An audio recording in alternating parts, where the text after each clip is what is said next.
I interview the world's most successful and inspiring entrepreneurs, sharing their journey, their story, and their inspiration with millions of people around the world.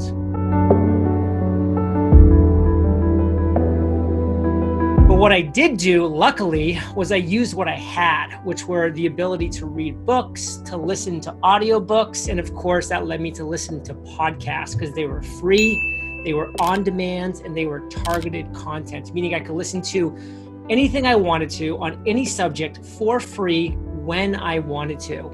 And I fell in love, ladies, with the podcast. I fell in love with the medium of podcasting. Back in 2012, I said to myself, what's missing in the podcasting space? And that show, ladies, did not exist. So guess what? I decided, as Gandhi says, to be the change you want to see in the world. And I created that podcast. John, thank you so much for taking the time out. My name is Avi. Those are my daughters, Aviana, 10, and Raya is 2. I recognize both of you from the video. Well done, ladies. Thank you so much. We're so lucky to have you. You're welcome. And listen, you had me for a full 15 minutes. I do have an appointment exactly in 15 minutes. So until 45 minutes past, I'm all yours. Lovely. So we're going to quickly get started. The venture started a couple of years ago when we said I was spending a lot of time building my business, built a team from 4 to 200 people, but it was making me an absent father. I was not doing what I wanted to do. So we said, let's tell stories to each other. We started telling stories. The girls decided we put it into a book, Bedtime Stories for Tomorrow's Entrepreneurs. They became speakers, promoted the book, made a whooping profit of $550. That was venture number 1. Venture number 2, we said, I said, I'm getting tired of running this business and spending time away from the girls. Let's do something that we can do together. So we started traveling around the world, taking time away from school. The mother doesn't like it, but I think that is cool as well. We go for every social media conference on the planet, almost everyone. And we go there, interview people and meet them. And we said, we put it into a book, we put it into a podcast, an online summit. And eventually, our ideas got fine-tuned by meeting more people like Chris Tucker, Pat Flynn, all of those people, interviewed all of them, became slightly more fine-tuned. And now what we're doing with the podcast, with the book and the online summit, eventually we want to launch a school called the Internet Moguls of the World, the Family Digital Marketing School, because we want to encourage a message. We want to say, with digital marketing, you've got so many streams, you may not have to travel around the world. Somebody can run affiliate marketing, somebody can do a podcast, somebody can do a YouTube channel, and the family can stay together. You don't have to spend. I totally get it. I read your great email. I watched the video. Let's dive in. Okay, awesome. So the first question, John, is we always say that the fastest way from one human heart to the other is through a story. And the internet always allows you, is impatient when people don't know you. So we say there's something called the hero introduction. So our hero introduction, my hero introduction is, my name is Avi Arya, father of 2 girls, 6 dogs, husband to a superwoman, a streetcar racer turned hotelier, now social media marketer and founder of Internet Moguls. John, if there were people in the world who don't know you, what would be your hero introduction? That I interview the world's most successful and inspiring entrepreneurs, sharing their journey, their story, and their inspiration with millions of people around the world. Awesome. Love it. Raya, over to you.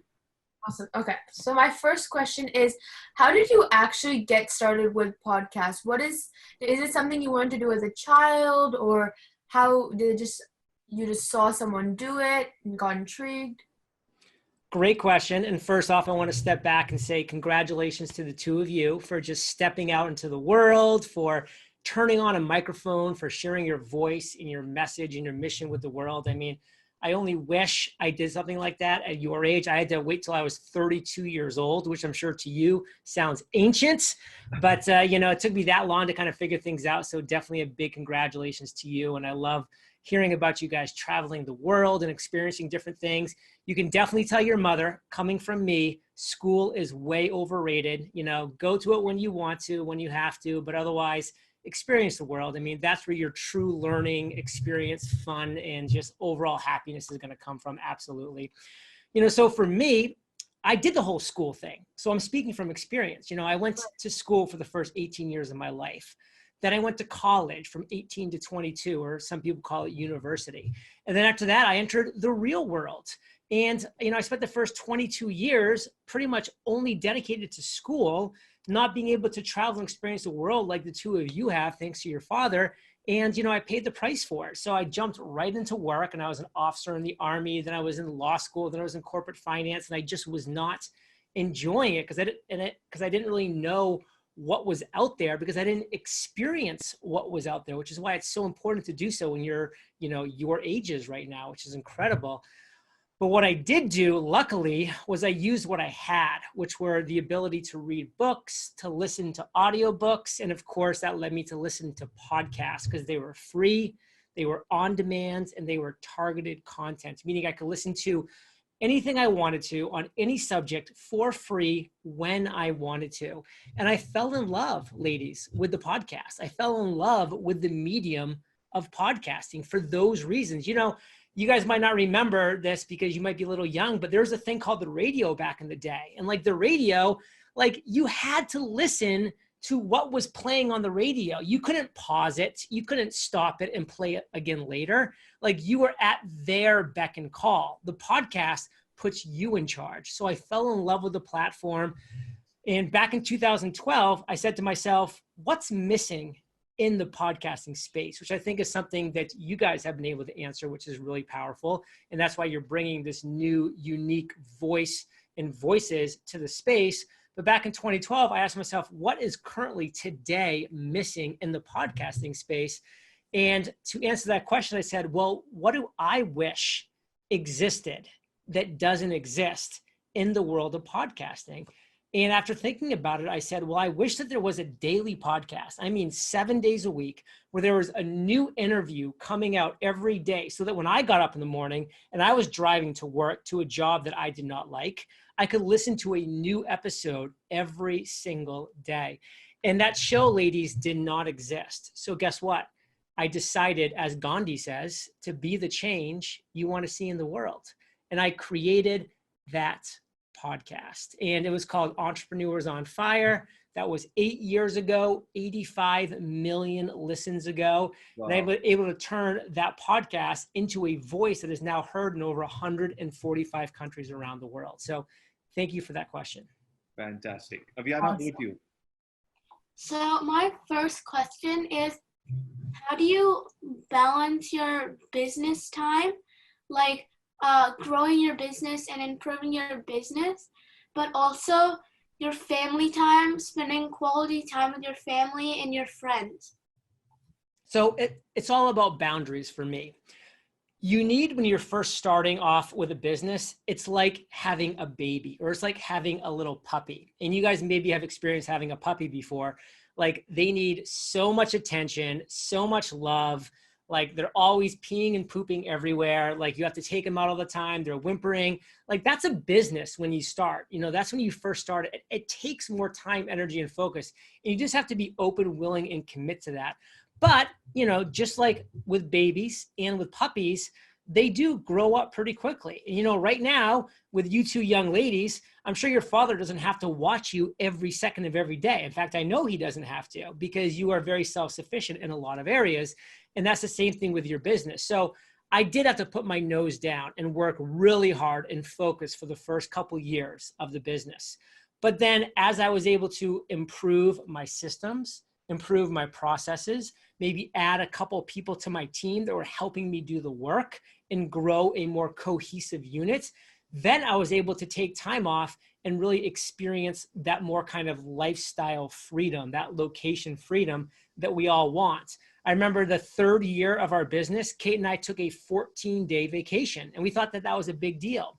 The following year, we made it 30 days. The following year, we did 45 days, then 60, then 75. Ladies, last year, we went on a 90-day world trip where we did not come back to our home for 90 days. Now, we were waking up in the morning and we were checking our email for our business, and we were doing social media stuff because we love it, and we were having fun doing it because we wanted to keep growing our business while we were on the road. But, we were spending 1 or 2 hours in the morning, maybe an hour in the evening, and that whole middle time, we were just exploring the different places that we traveled. And, something that's kind of interesting as a little side note, you may or may not know about me, is when I was traveling India, I actually was in a Bollywood movie called Yuvraj, and Katrina Kaif kissed me on the cheek right here. That is a big deal. That's a big deal. That is a big deal. Check it out. Yuvraj. You can just Google John Lee Dumas, Yuvraj, or just John Lee Dumas Bollywood, and you'll see the clip. I It's will pretty do awesome. that right after this interview. Katrina Kaif is a big deal, 100%. How did I miss that? Okay. Hey, So, John, for all the people, like I said, this is going to be a family digital marketing school. When we do the online launch, we expect a couple of thousand people coming in together. We worked very hard during the lockdown period. I couldn't make it back to Vancouver. The girls are there with the mother. I got stuck in India. So the last 45 days, we did over 50 webinars, every night a webinar, built an email list of 122,000 people in 45 days. And we'll have 300,000 by the time we have a launch coming up. So there'll be a lot of people who'll be coming in. And most of these people will be families, mother, fathers, grandfathers, kids, everybody. And they'll be like, wow, podcasting straight from John Lee Dumas. So for all these beginners who are coming in, what is your message to these new internet moguls of the world? How should they start? What topics should they pick up? And I mean, a lot of people think podcasting is only for digital marketers. What's your message to these people? my message is this. You are a human being. You have a voice, you have a message, you have a mission to share with the world. My strong advice is to get real specific and real niche on that message, on that voice, on that mission that you want to share. Don't look at people like myself and, other people out there who have like quote unquote podcasting success and say, oh, you know what? I'm just going to go interview other entrepreneurs about their inspiring stories and, hope to make a success out of that. That doesn't work because that's already been done. Like that is, already a saturated market. But what's not saturated is what are you passionate about? What are you curious about? What are you excited about?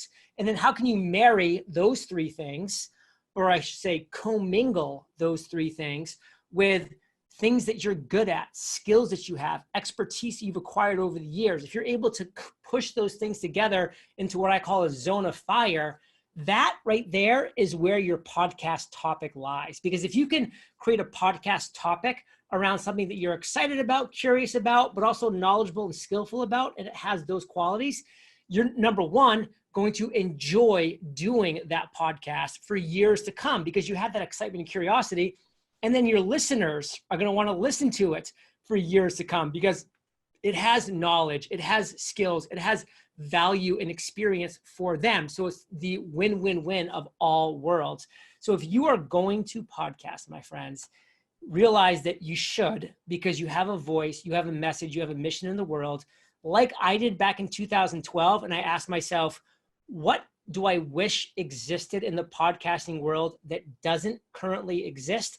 Ask yourself that question. And then when you identify that one thing that doesn't exist that you actually want to create, that's your podcast. That's your topic. And I have a completely free course called freepodcastcourse.com. It teaches you how to create and launch your podcast.